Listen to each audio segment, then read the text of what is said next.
Advocate Abdul हकीम Chandio YouTube channel मज़लूमनि जी आवाज़ में अवां सां मुखातिब आहियां। ही आहे डिप्टी कमिश्नर ऑफिस जामशोरो जो बोर्ड। हिन जे साम्हूं बोर्ड जे साम्हूं डिप्टी कमिश्नर जामशोरे जी ऑफिस आहे। ऐं इहा हक़ीक़त आहे त ही ज़िलो जेको आहे जामशोरो ज़िलो उन वज़ीर आला मुराद अली शाह जो ज़िलो आहे।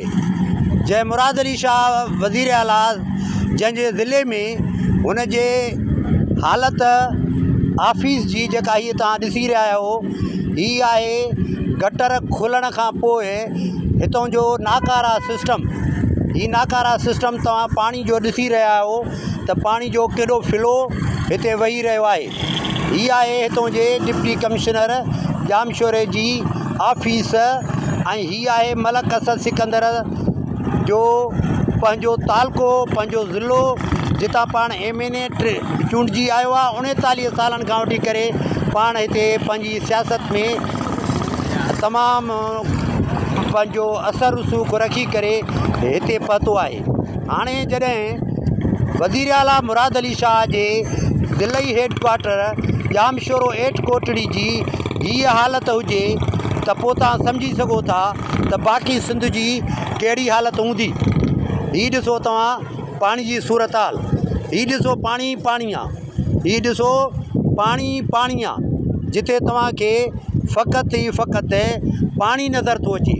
हीअ पाणी आहे, हीअ पाणी आहे साथियो, हीअ पाणी आहे। हीअ आहे गाॾियूं जे हलनि थियूं पियूं, तव्हांखे नज़र अची रहियो आहे त गाॾियुनि जे हेठां केॾो पाणी बीठल आहे। हे आहे डिप्टी कमिश्नर ऑफिस जे साम्हूं वारो मंज़र।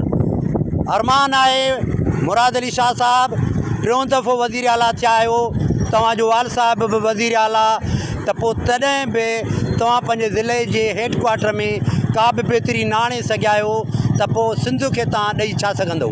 हीउ पैगाम मुंहिंजो मरियम नवाज़ साहिबा बि ॿुधे, KPK जो अली अमीन गंडापुर बि ॿुधे, त बलोचिस्तान जो वॾो वज़ीर बि ॿुधे त तव्हां जन पीपल्स पार्टी खे हेतिरे टाइम खां वठी करे सिंध में हुकूमत ॾिनी आहे, उन में ही हशर आहे असांजे रोडनि जो, ही हशर आहे असांजे हितां जी सूरत हाल, ही सूरत हाल आहे हितां जे पाणी जी, तव्हां चङी तरह ॾिसी सघो था। ऐं हितां जो MNA मलक असद सिकंदर, डॉक्टर सिकंदर अली शोरो, ऐं हिन तक तां MPA वरी मलक असद सिकंदर जो पुटु सिकंदर जूनियर जेको थाणे बुला खान मां MP थियो आहे। ऐं हीअ हद जेका आहे जिते बीठो आहियां, इहा बोलड़ी म्यूनसिपल कमेटी जे क़रीब लॻे थी ऐं उन सां ई आहे। हीअ आहे हालति पाणी जी, हीअ आहे हालति पाणी जी, हीअ यकी हलियो वियो पाणी, यकी पाणी आहे, हीअ पाणी आहे, हीअ सॼो पाणी आहे। जेके गाॾियूं तव्हां ॾिसो था पिया, इहे पाणी मां क्रॉस करे हिते अचनि थियूं पियूं। वाह वाह वज़ीर आला मुराद अली शाह साहिबु, वाह वाह आसिफ अली ज़रदारी साहिबु, वाह वाह बिलावल भुट्टा ज़रदारी साहिबु, तव्हां त सिंध खे सोनहरी बनाए छॾियो ऐं सिंध जे निज़ारनि खे तव्हां वॾो मर्कज़ बनाए छॾियो।